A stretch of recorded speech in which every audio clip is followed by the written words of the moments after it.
we did it. Believe me, this is quite an endeavor here today because for whatever reason, the Zoom platform and Facebook platform have changed their internal processing. And if you see me sweating here, it's only because I'm making sure that this is actually being seen on Facebook Live. For whatever reason, the process is different today. Mm. Nevertheless, welcome. Thank you so much for making yourself available today. You are now live on Facebook, so there are Yeah. plenty of people already watching us. Let's see. Oh, wow. And we have some comments and we got all of that good stuff going on. But let's get into it right away. I thought, and we had talked about this previously, I thought that it would be great to have you on the bass chat today. Because I wanted to bring up your work with Groove Collective, your work as a session player, and as I just said in the description or in the introduction of the video, there's a continuing thread going through my videos, and there's that one thread, there's several threads, but one of them is the regionality of African American music, of American music, and therefore, you know, you being in New York and from New York, I believe, we're going to talk about the sound of New York, right? What that meant, what that means, what that meant back in the 90s, 2000s, 2010s. So why don't you, let me open it up to you. Why don't you tell the audience where you're from? Quickly, it doesn't have to be long. Oh, it's going to be long. Oh, Oh, no, I'm great. kidding. No. I have a microphone. Watch out. Oh, this is awesome. Yeah. No, so I grew up in Englewood, New Jersey. Right, right, Both my parents are from Brooklyn, and right, they moved to Jersey and had kids. It's sort of the classic trajectory. right, Um, and yeah, so I'm from Englewood, grew up there, went to school there, and as soon as I was old enough, I moved to Brooklyn. Like nice. so, maybe at 18 or so, I was in New York City and between Brooklyn and then later the Bronx. You know, always kind Mm, of around New York City. So I never mm, really made it that far out of the little radius. And even right. now, you know, I don't even know if when we talked on the phone, I'm in Jersey again. Oh, Um, wow. as of this summer, I'm like 3 miles from where I grew up. So Check it's, that out. That's yeah. that's incredible. I thought that you had moved upstate or somewhere, but you're saying or Long Island? Is that right? No, No, not never. long. Yeah, no. Yeah, I mean, maybe at some point, but yeah, not yet. Very cool. So you're Yeah. back. You're back within the environment that you basically grew up in. Yeah. Check that out. That's Yeah. incredible. So let's fast forward. If people are out there who want to check out, your biography, your all of your credits and all of that, there are plenty of info. There's plenty of information out there. Let's fast forward to Groove Collective. Mm. Perhaps explain or give us a quick rundown of how that came about. I mean, Groove Collective was kind of grew out of a jam session at a club called Giant Step. There Mm. was, um, I don't know, I don't know if you were in New York already in 91, 92? No, No, no, no. I moved 96. 96. Yeah. So Giant Step was still going on then. It was a weekly party Mm. that sort of the whole concept around it was combining live musicians with DJs. Wow. And Right. you know, it's very much based on a lot of the music that was coming out of the UK at that time and the acid jazz movement and stuff. Right. And then also because it was New York, there was the kind of what was happening in New York hip hop at the time with like Native Tongues and De La Soul and Jungle Brothers and Right. Tribe Called Quest and all that stuff. So Right. those sounds were kind of all in the air. Excellent. Um, and so Groove Collective came out of just New York musicians who were showing up at that club for one reason or another, and this particular lineup kind of stuck together. Mm. Mm. Check Um, that out. Yeah. and our first gigs were mostly improvised, and you know, I don't know if there was also the Groove Academy, which was they were the kind of the team behind Giant Step, and they Mm. were also promoting all kinds of anytime somebody like Ohio Players would be doing a show in New York at SOBs or Tramps, it was always Groove Academy that was promoting it. Right. So in addition to being involved in kind of this club nightlife thing, they were the reason that anybody got to see Ohio Players or Jimmy Castor Bunch or Bootsy or any of those shows. Yeah. Incredibly influential musicians and bands and sounds and all of that. I mean, Yeah. that's pretty deep. That is pretty deep. I mean, that brings me to, sorry to interrupt you or cut Interrupt. you. Yeah. That does bring me to somewhat of the subject of this live video, which is, the whole club scene, the club culture. All of that music that came out of that scene that spawned, on the one hand, a band like Groove Collective, but on in a larger way, that kind of went all over the globe. Because at the time, I mean, I was still in Vienna, and we knew about Groove Collective, Wow. right? So it definitely was not. It didn't stay confined to the U.S. Was that something that you guys were aware of? Was it something that sort of that you perhaps tried to manage right away? Was it something that grew naturally? How did all of that happen? I mean, it felt like it grew naturally to me, Right. but I also, to me, as I got to be sort of a creative participant in the band. Right. But I will say that our managers, who at that time were, Giant Step, Groove Academy, those guys were very plugged into what was happening in Europe and throughout the US. And they're the reason that we were hearing about Jamiroquai, Brand New Heavies, or Talking Loud Records. So to me, it all felt like, oh, this is all happening naturally. But as I think back on, I realized that there were a lot of people working really hard to make it happen. Right. And now just take us back to, say 90, 91, 92, there are these jam sessions, right? How does that happen? How does that inevitably end up on a record? How does that vibe end up on, say, a Maxwell record? Of course I'm using a big hit, but like, how did that procession, how did that process happen? I mean, Groove Collective was that was a group of people that kind of that just happened to be, we kind of congealed somehow. I don't know, there's got to be a better word than congealed. That sounds, but you came together. Thank you. No, Yeah. congealed is okay. Yeah. That's, Yeah, So we came together, but at the same time, there were a lot of producers, rappers, musicians Yeah. who were, not just coming to that club, but that sound Right. was, as I said earlier, was just in the air. It was more and more common to hear live instruments on these records again. It was Interesting. Yeah.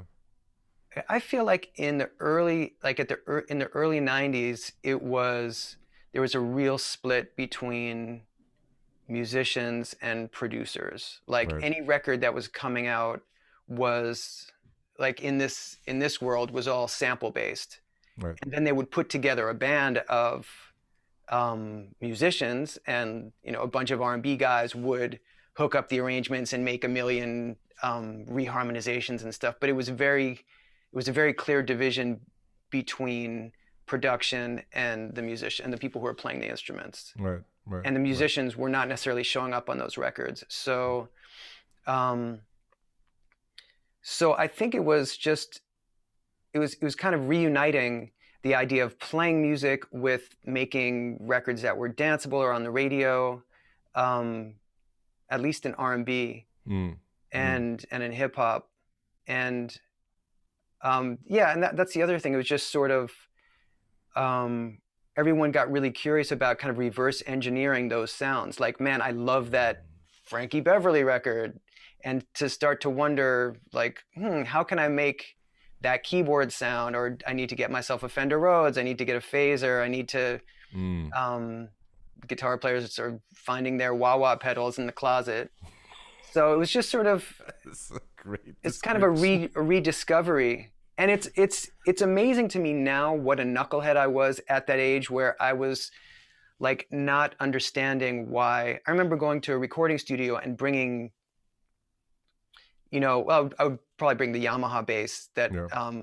but I mean, having my bridge pickup on full and like whatever setting I was, and not knowing why it didn't sound like James Jamerson. Like I just couldn't figure it out somehow. And it's like, oh, there's a science to this. So Right. I think that Right. was, for us, that was the beginning of sort of re-engineering Mm. and reverse engineering and kind of just figuring out how to make those sounds that we were hearing on these records. Right, right, right, right. This is fascinating. I mean, that is so deep. There's a lot that can be taken from this. There's the whole idea of really going deep. I mean, at the time, 91, 92, there's no deep diving into YouTube or anything like that. That doesn't exist yet, right? But nevertheless, there is the wish to sort of as you say, redesign or get a better understanding of why do these albums sound the way they do. And I can only assume, and maybe you can agree with that or not, it would be interesting to know what you think of this. But since people were hanging out in clubs and they were listening to this music, perhaps that's what spawned, so to speak, the wish to recreate this music. I mean, you definitely saw with a DJ, with live music, you saw a reaction in a crowd. And, perhaps there was also a reaction in yourself, because all of a sudden you felt uplifted and you felt good about, what you heard. So I was wondering, is that perhaps in the ballpark of understanding why there was a resurgence of those sounds? I mean, at least for me, it was hearing, I mean, mostly hip hop records, hearing a sample and wanting to know, like, okay, that's an amazing bar. Where can I hear that record? Like, and finding out about a band like Brick, or about a band like Slave, or like, just chasing down these samples, and then going to, I don't know if you remember, on St. Mark's, there'd be a guy selling videotapes of like the old, whether, Sly and the Family Stone on American Bandstand or whatever. Like I just wanted to see, like, how are people making these sounds on these records, or what instruments are they using, or Yeah, fascinating. Yeah, I have to admit that, at the time I wasn't living in New York. I moved to New York in '96, but I had been visiting New York every couple years. So I wasn't familiar with the scene. I wasn't familiar with the culture at all, but I had seen for lack of better description, tourist traps, right? And as such, I had been to St. Mark's at the heyday, and at least saw what was going on without having a deeper understanding of, the ins and outs and what was really going on. At least I had some sort of a visual reference, at least. Nevertheless, my introduction to you and to your playing was via a cover story on Bass Player magazine, right?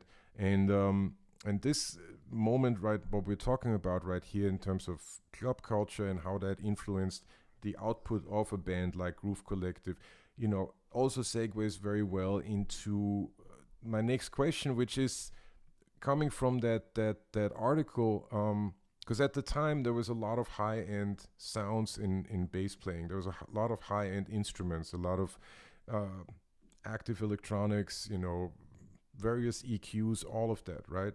And here you are playing passive instruments, right? And playing instruments with dead sounds or dead strings and semi-acoustic and all of that. I do know the answer to this question already, but I need, it would be great if you could share that. How far did this whole club life and club music and DJs spinning hip hop, checking out a measure here, a measure there, how far did that influence your choice of instruments? Because they're very, at the time, and perhaps even still today, very, very exotic. Yeah, I mean, I think it completely influenced my choice in instruments, just because, like, it's just like you'd pick up some bass that was hanging on by a piece of duct tape, and it would make that sound a little bit from some weird old mandrel record, and you'd be like, okay, this is the sound I want. And not that they were using messed up old instruments, but if it got me a step closer, I wanted to go in that direction. Right. And more than anything, for recording, you know, at that time, I wanted to do anything I could to shorten the conversation with an engineer. Like if I just wanted to have a sound that was kind of non-negotiable, like this bass only makes this sound. So a short scale instrument with flat wounds on it, it kind of, there's no conversation to be had. That's the sound it's going to make. Whereas if you show up with a full scale P bass with the tone somewhat open, like that could be really squeaky, or it could be Jamerson or something else, or Ready Freddie Washington. Yeah, you could go, but I wanted to eliminate kind of the conversations. Like I just wanted to have instruments that just really had an undeniable character. That is so cool. So cool.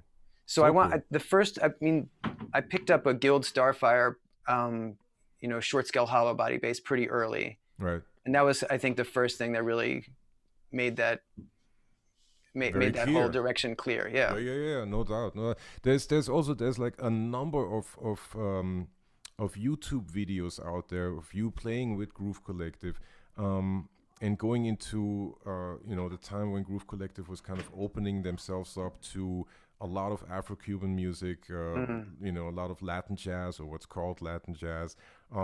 And there are, you know, several videos of you playing that green Univox. The Univox, exactly. And you know, it sounds fantastic, and immediately takes you back to the era. It takes you back to the, you know, the Fania All Stars and all of that. I mean, it's just fantastic how that came together. Well, I mean, thank you for saying my name in the same sentence as Fania All Stars, because Bobby Valentin was a huge inspiration. Like I checked him out, and he's, you know, on a record cover playing Hofner Very Thin. Yeah. And he played a lot of different instruments. That wasn't the only thing he played, but that was, I think sound-wise, I've also always been looking for that weird thing in between upright and electric. Right. You know, right. Which is sometimes just technique too. Like if you see like Ron Carter or Stanley Clarke playing electric with their hand all the way over the neck, or most definitely. There's a lot. I'm so glad that you're bringing this up, because there is definitely a moment in time of recorded music where the electric bass is about to establish itself even more. But at this time, upright bass players are playing the electric bass, and what is it? Revolution Will Not Be Televised. Yeah, Ron Carter. Yeah, Ron Carter on Rickenbacker. There you have it. That's a Rickenbacker. I didn't know that. From what I understand, that was a Rickenbacker. Yeah. Well. Yeah. That's. I might be wrong. I mean, sounds good to me. I want to see a picture of that. That'd be the coolest thing ever. I did see it. I saw a picture of him smoking a pipe, sitting there, legs crossed, with the Rickenbacker, trying to figure something out, and apparently from the recording session. Who knows whether that was true? Let's just add to the mystery. Let's just add to the mystery. I'm down. Yeah, exactly. Yeah. And that's the coolest image ever. It must be. I mean, here's the thing, like that it is super fly, because nowadays you see him with, you know, suits and you know, the kerchief and all that.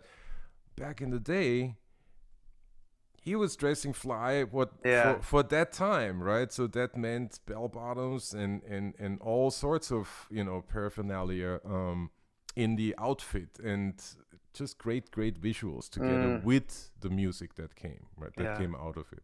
You know, along those lines, I do want to, the disclaimer, I love that we're talking about this, but I was, speaking of cool in general, I was especially not cool. Like we're talking about all these amazing like scenes that I was sort of on the edge of, whether it's like DJ culture in the 90s or like late night, like house music scene, or the loft, or I was especially not cool. I just happened to be kind of around enough, or I was in musical situations where that's what happened after we started playing. So if it ever sounds like I'm trying to paint myself as some insider. Like, no, like I looked like I was 12 and I wasn't supposed to be there, but I got to hear the music and I got to sort of pick up some of the energy. So just, well, I mean, it speaks to yourself, really opening yourself up to that particular scene, right? And it speaks to going out. It speaks to hanging out at the club and listening to this music and taking it all in.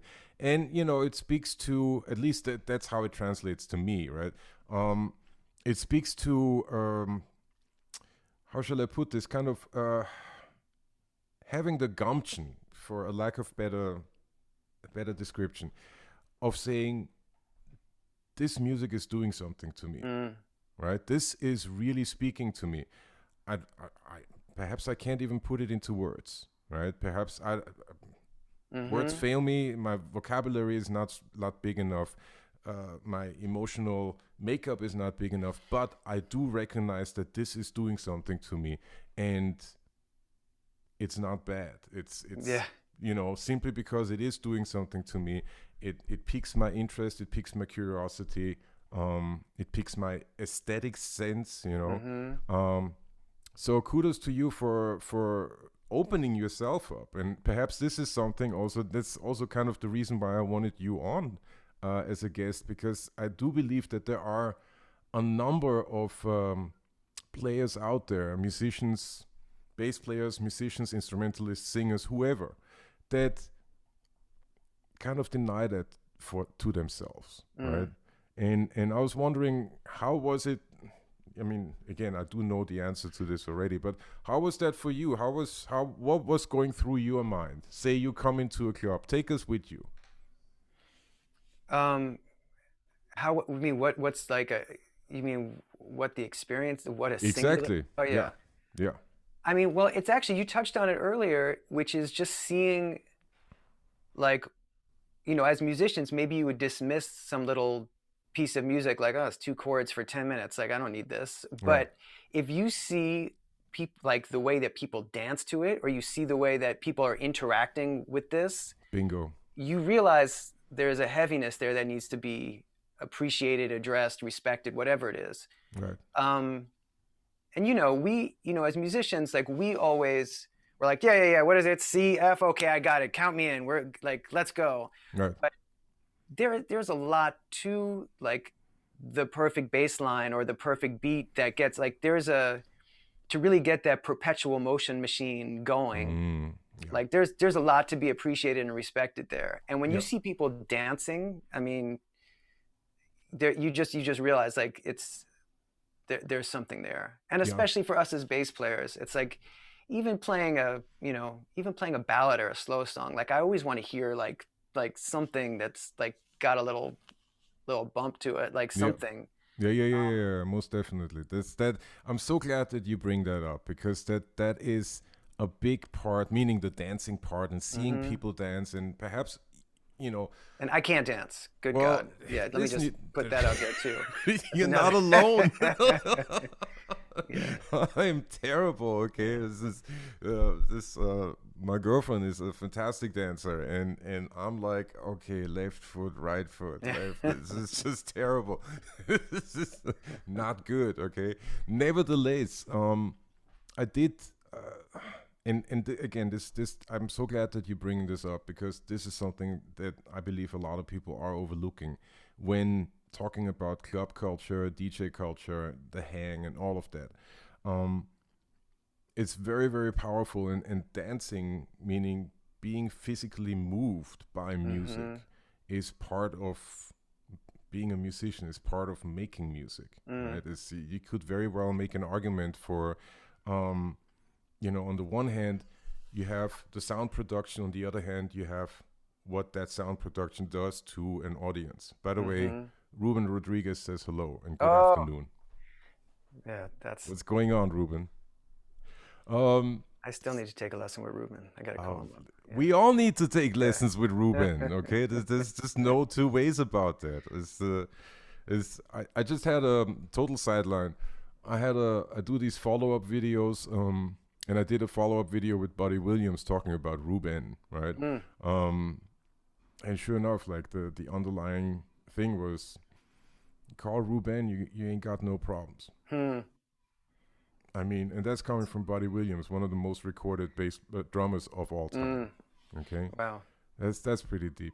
So, but coming back to the subject at hand, which is that you could make an argument for, on the one hand you have sound production, on the other hand you have what that sound does to people, right? Mm-hmm. And those are two sides of the same coin, so to speak. I think that very often today, and I would love to hear you talk about this. I think very often today this is overlooked in terms of what are we playing for. And let me just add this to to this second question or second topic to the previous stated one. How far does this kind of play into this conversation of groove player versus virtuoso? Is there such a thing? Is it, what is your take on that whole thing? Well, that you have to choose one? Yeah. I mean, just thinking of like younger players today, I would think that like Thundercat and Mono Neon would say you do not. Exactly. Yeah. Yeah. No, exactly. Yeah, I mean, I just think they're tools. I mean, I would love to have like endless chops on the bass, Right. and I hope I would use them tastefully. Maybe Yeah. not with the first week I got them, I would be annoying as hell. But if I had the magic wand and suddenly, um, yeah, I would love to have endless facility on the instrument and hopefully be clear enough with my concept and my intention to still Exactly. be playing grooving music. I don't think it's one or the other. I do think there's something about um, sometimes the one thing that I think is a trade-off is sometimes the way an instrument is set up a little bit. Like Mm-hmm. sometimes if you set up an instrument so that you're flying on it all the time, sometimes it's hard for me to get a good sound on it. So sometimes I'm trading off on. Mm-hmm. Mm-hmm. Do you know what I mean? Yeah, Like yeah, if, yeah. No, if, if like if the strings are a micrometer really off the fingerboard, I can't same really. here. Same here. This you see, you don't see. There's an upright bass behind me. I Mm, got 20, 30 years of playing upright bass on me. mm-hmm. I need a certain amount of resistance Yeah. in the strings. My hands don't respond different, in any different way anymore, simply because they're used to it from that instrument. Mm-hmm. So, I've come down with my action a lot, Mm-hmm. but if the action, I'm the same way. If the action is too low, I can't get a note out of it. That's Yeah.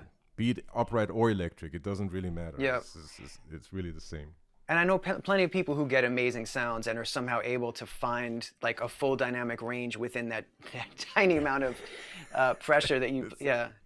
But yeah, that's interesting. But as far as, yeah, the virtuoso versus groove player, I think that's really just an aesthetic choice. I don't see any.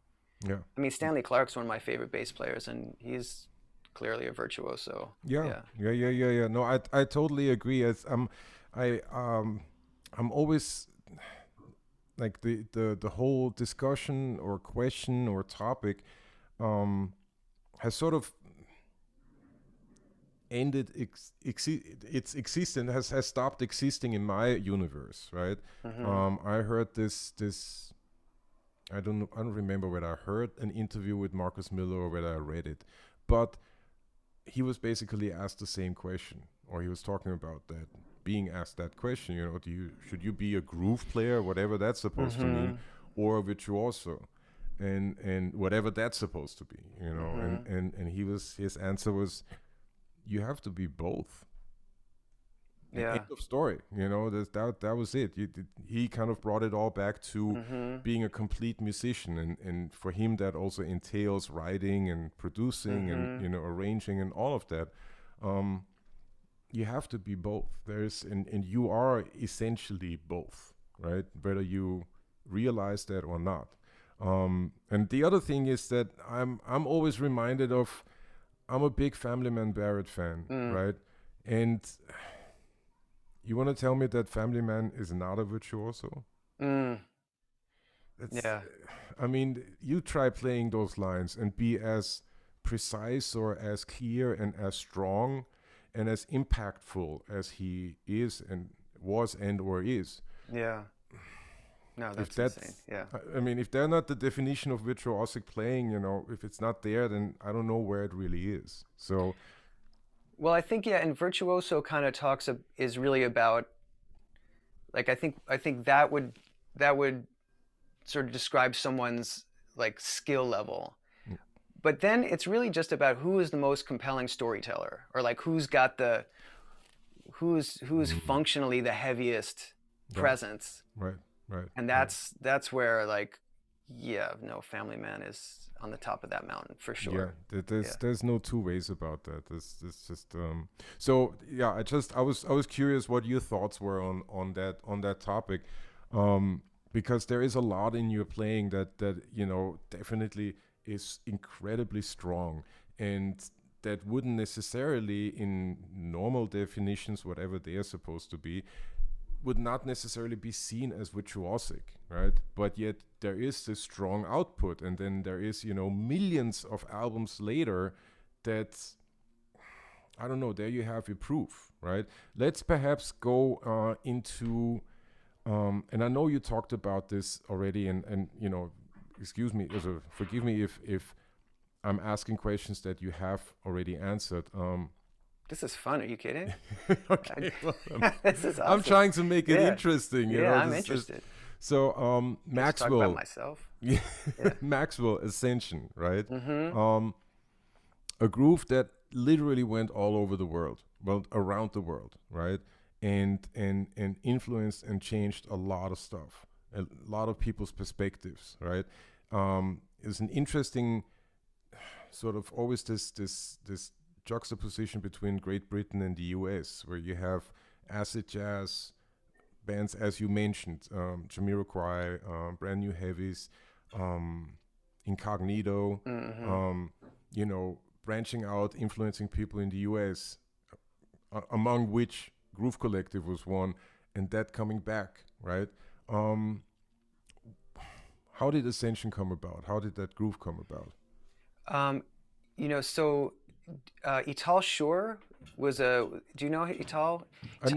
I know of him, yeah. He's the original keyboard player in Groove Collective, and Right. a old friend of mine. Right. And he was doing more and more production and writing while he was in Groove Collective, and he later wrote Smooth for Santana. So right. that's, oh yeah, wow. So well, that's and he's written a ton of other stuff too that I should remember. But Ascension and Smooth, I mean, that's already pretty good. Yeah, somebody look him up, okay? He's badass. He's a badass and a great That guy. is badass. Are Yeah. you kidding me? This is awesome. But so he and Maxwell were writing together. Right. And like I'm sure I heard little demos along the way. They were just kind of working on this record, and there was just one day when he called me up, and I went into the studio and recorded that, and it was Maxwell's bass line. I just I think it was on a keyboard bass, probably down an octave, and maybe like the phrasing was a little different. Right. But yeah, I just went in there, and it was.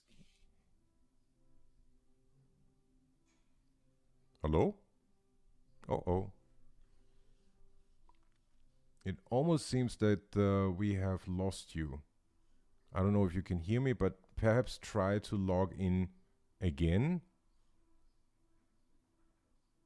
And, well, for those watching, let's see if this works out. Oh, man. And my internet is down. Interesting. Can you hear me? Going well. We're back. Woo! Yeah. I told you this shit was about to happen. Seriously. Yeah. This is, again, like Zoom and Facebook have changed their platform, have changed their whatever algorithm, to call it what you will. There is some weird stuff going on. Anyway, it seems that we are back. Let me just check. Yeah, it seems that we're back. Awesome. It's good to be back. Yeah. Yeah. Hello. Yeah. So, but you were just talking about Ital Shur writing with Maxwell, and that you were the last that I heard was that you were perhaps you had heard some demos of the song, um, and the sounds that Maxwell was using. Um, so continue from there.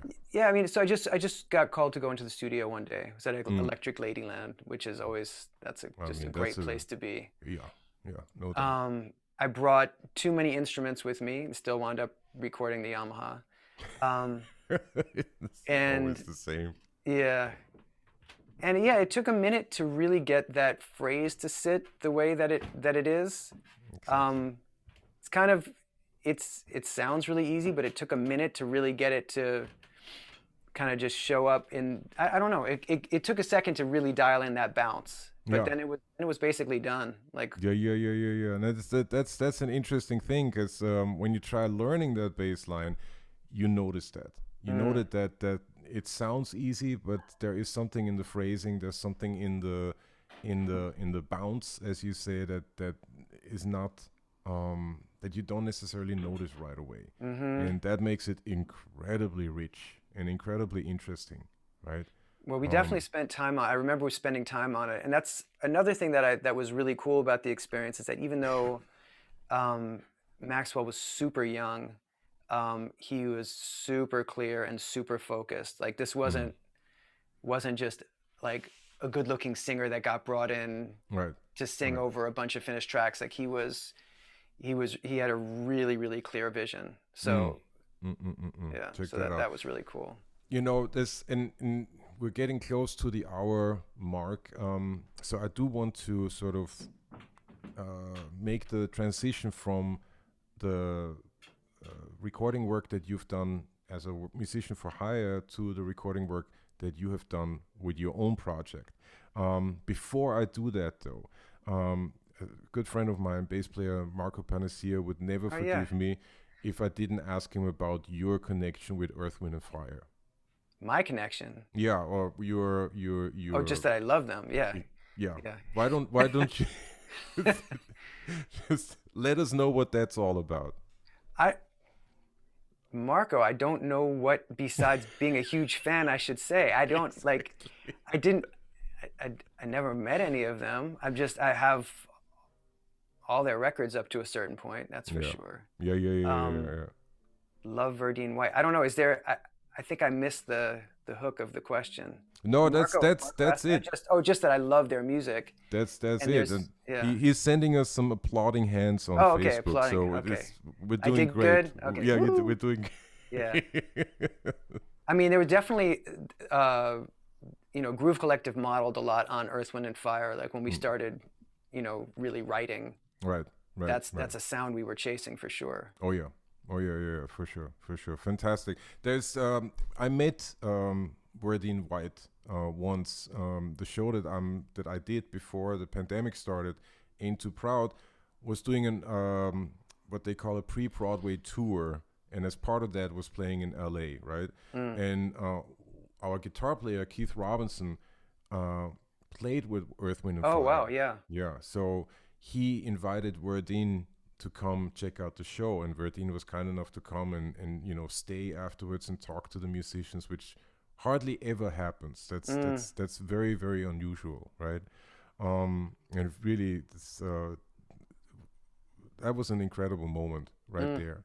Um, and you do realize, all the music and all the history and all the knowledge that the dude has, which is not little by a long shot. And there are plenty of videos out there of him in the studio, old and new, creating parts and executing them flawlessly. Mm. Just flawless. Just exactly what you want to hear. Yeah. No, one of my favorites for sure. Yeah. And that's another thing about watching him play is like I really, it's too bad we didn't have YouTube sooner. Like you learn so much from seeing someone's body language when they play. That's true. And Verdine, there's some stuff he's like feeling double time or something. You're like, whoa, where's like it's just really cool to watch him move when he plays. It kind of lends kind of sheds a light on how he's feeling the music and how he generates that Yeah. sound. Yeah, once again, like talking about the connection between body movement and playing, sound production, and how that sound production produces movement within, within our bodies, Yeah. mind and body, perhaps. So very, very interesting and important connection right there. There's also a funny thing which kind of reminds me is when I saw you play a couple times at Rockwood, right?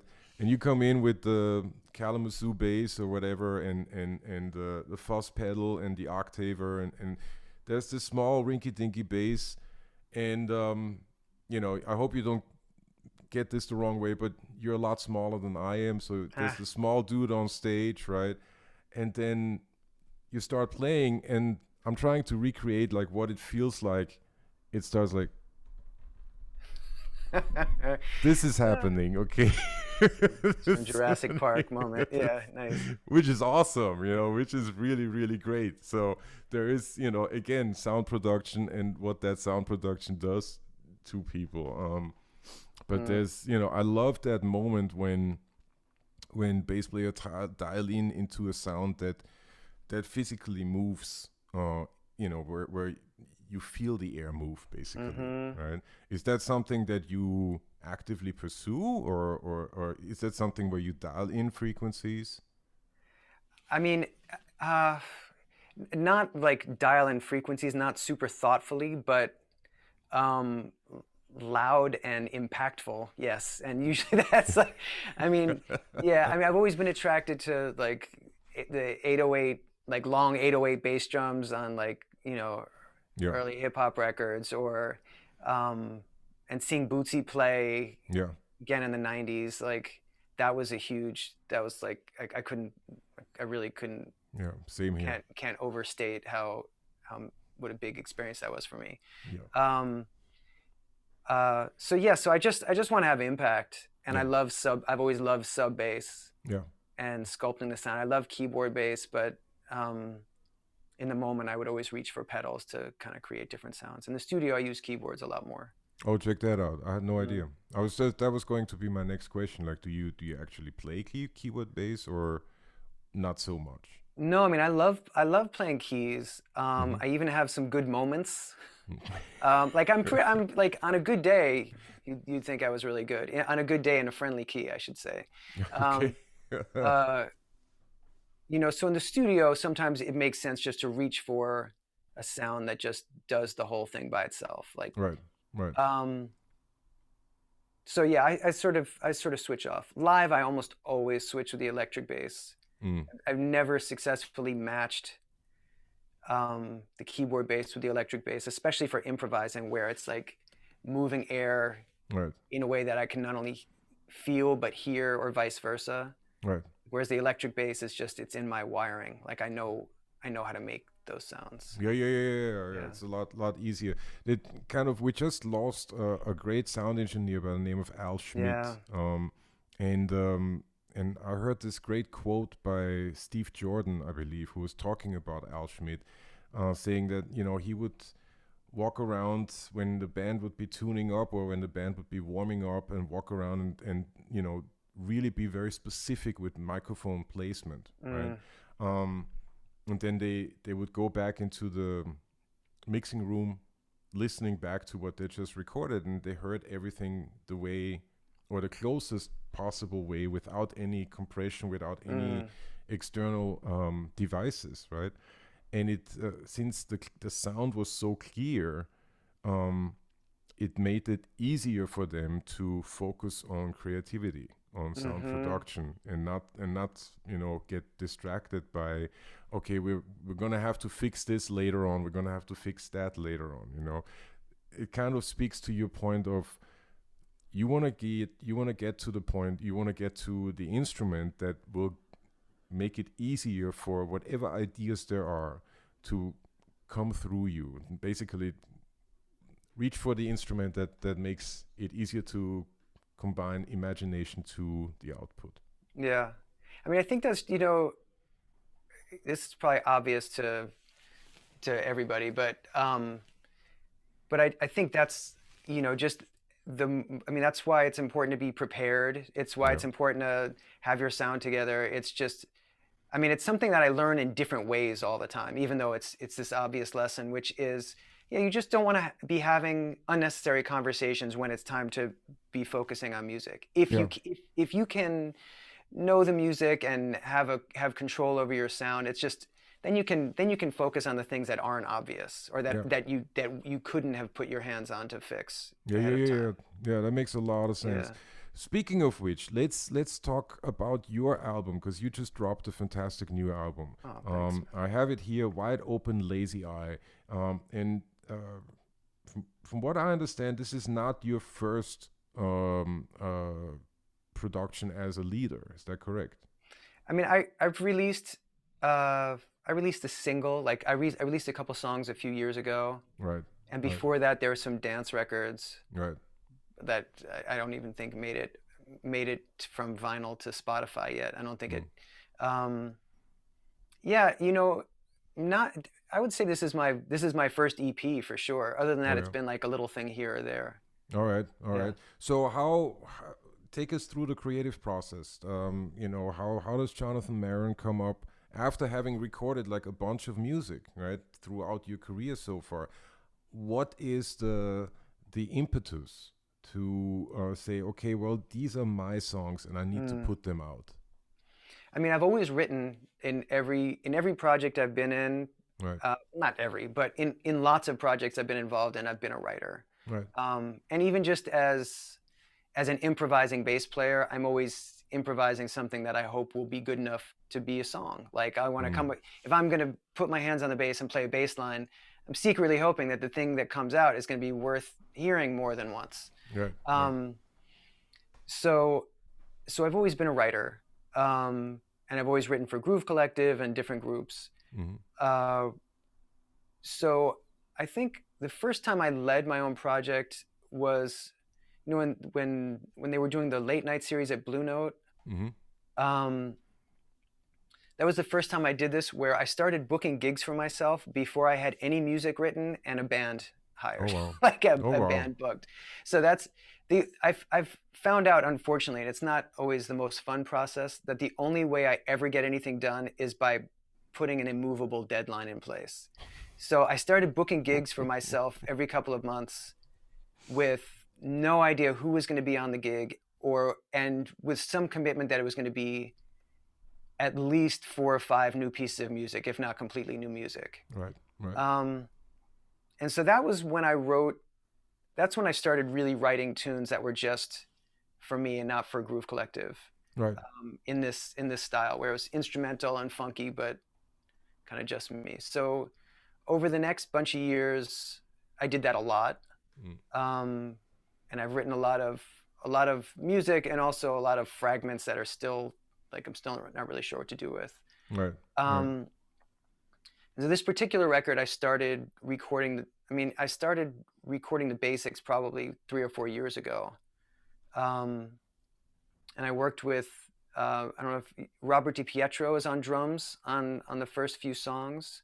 I know that name from somewhere. Yeah. But that doesn't, you know. Yeah, he's awesome. Never mind who I know or who I don't Yeah, know. but he's fantastic. Yeah. And he and I are definitely, like, we definitely have such a connection. Like, I don't have to ever say anything. Yeah. So I recorded the stuff in pieces over a year or two, like in between other things. And my friend Riley McMahon co-produced and mixed it. So that was another, he and I are very kind of stylistically on the same page with things. Yeah. So yeah, just over the course of 2 years, I finished this music, and I added. Very cool. Yeah, I'm trying to find like a compelling story and all that. Like no. like, Don't worry about it. Don't overthink it. Don't I overthink it. Seriously, Yeah. just you know, if it takes 2 years, that's a compelling story. Yeah, right I mean, there. 2 years and little bits and pieces. And Derek Niedergelt did a remix, and there's one piece that was recorded live at New Blue that it's an older tune that I brought in. There's a live tune also. That is very cool. There was one thing that I wanted to ask while you were talking about it, and I didn't dare interrupt. But oh my God, please interrupt me. I'm so tired of hearing myself talk. Yeah. But you said that every time you pick up the bass, you try to you make sure that you hope that there's something gonna come out that's gonna make its way into a song, right? Do you continually record yourself?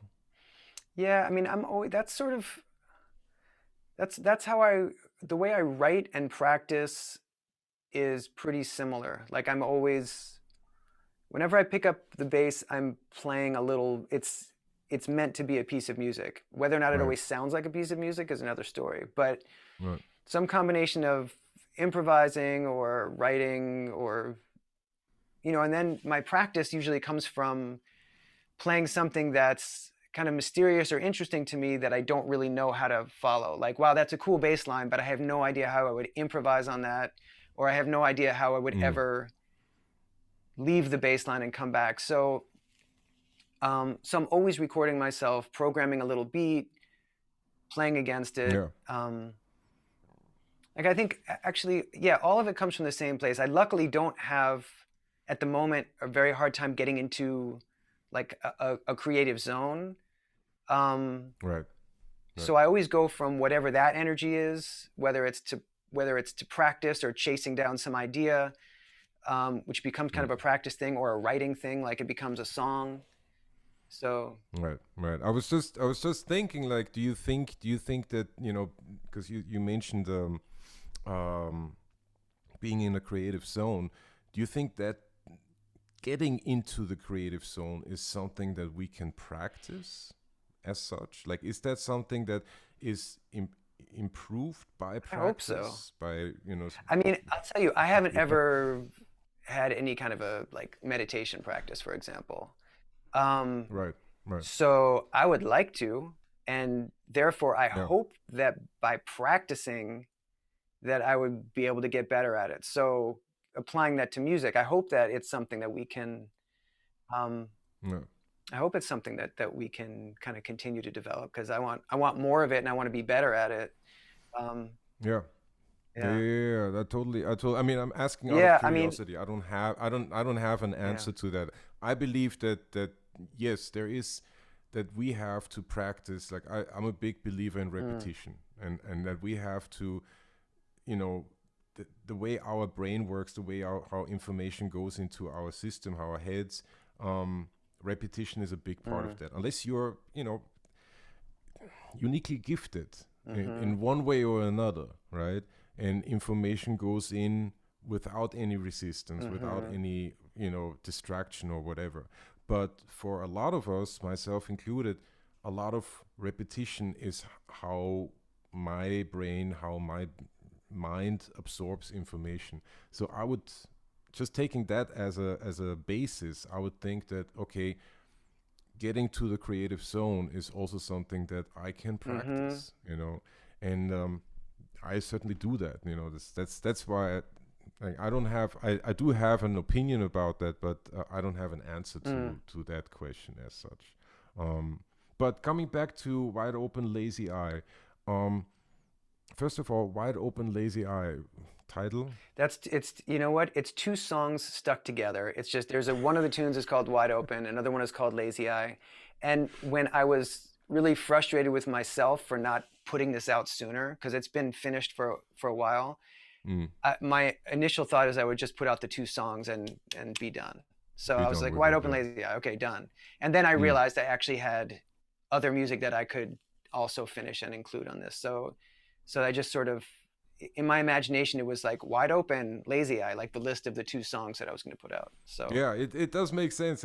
yeah, It's a compelling title. This is wide open. Lazy Eye is a great juxtaposition of two very very deep, very different elements, so to speak. mm. I dig that. I dig that a lot.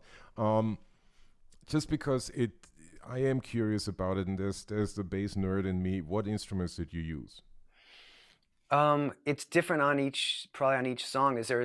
I mean, I used I definitely used the Yamaha BB 3000 Right. for yeah anything that sounds like a full scale um, bass, Mm-hmm. like P bass ish, Yeah. is either going to be the Yamaha BB 3000 or this Univox Eagle bass that I have. It's Okay. just a Japanese P bass from the 70s. Right. Right. I'm trying to think of there's a solo on a tune called Still. Mm. Um, that's that green Univox with a bunch of reverb on it. Okay. Okay. So Okay. Okay. so the Kalamazoo and the Univox are definitely on the record too, but for the most part, I think it's just the Kalamazoo and the hollow body Univox that you dug, the green Yeah, one. the green one. Yeah. Yeah, Yeah. Yeah. Yeah. yeah. Yeah. Yeah. Those Yeah. guys are on there for sure. Mm. But for the Mm. most part, it's the Yamaha and this Univox P bass. Nice. Nice. That's so cool. You know that hollow body that definitely has had a profound influence on me. And that's you're playing together with Fima Efron's playing hollow Mm-hmm. body instruments. All of a sudden, there are these relatively young players, um, and it hearing you guys play that those instruments just made it more like, okay, well, you can go into that direction. You know what I Mm-hmm. mean? Like there's I don't want to say permission because that was not your intention, and there's certainly nobody needs to give me permission to do anything. But it's there's sort of a, I don't know, I don't know, the word doesn't come to me right now, but there is sort of the impulse is validated, right? Mm. Where your ideas are validated in peers or in people you look up Mm-hmm. to, that kind of thing, right? So that had a big effect, definitely on me, and I'm sure on a lot of people Wow. as well. You know, cool. So let's Wide Open Lazy Eye, the album itself. I wanted to ask. I know that you have already touched on. You had someone mixing it. You had someone producing it. Did did you invite other players on it, or did you play most of the instruments yourself? What was the process there? There are a lot of musicians on this record.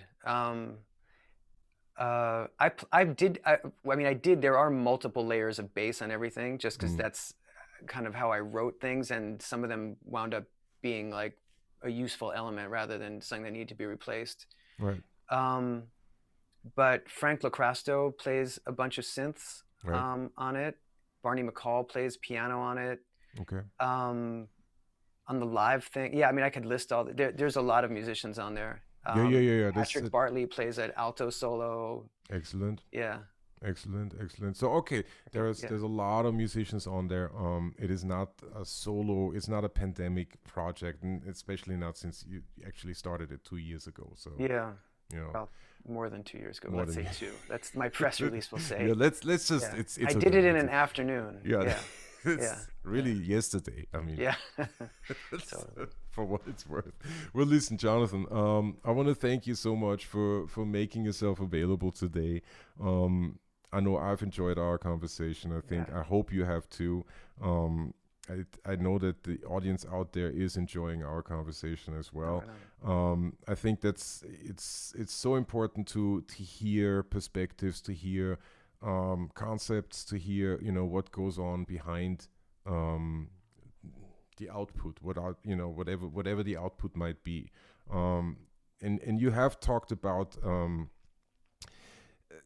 towards the beginning of our conversation, you talked about the specificity of the records that you heard in early hip hop and all of that, right? And all that specificity goes into your output with Groove Collective, goes into your output, as a solo artist and all of that.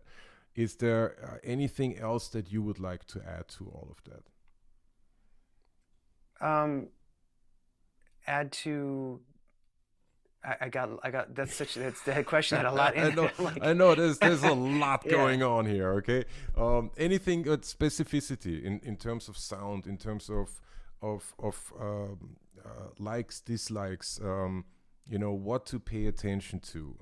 Anything that comes to mind when you think about specificity, because you strike me as a player who's very very specific in their output.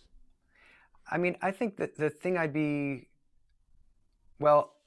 Um, right now, the thing that I'm actually working on more than anything is kind of the art of follow through and completion. Oh wow.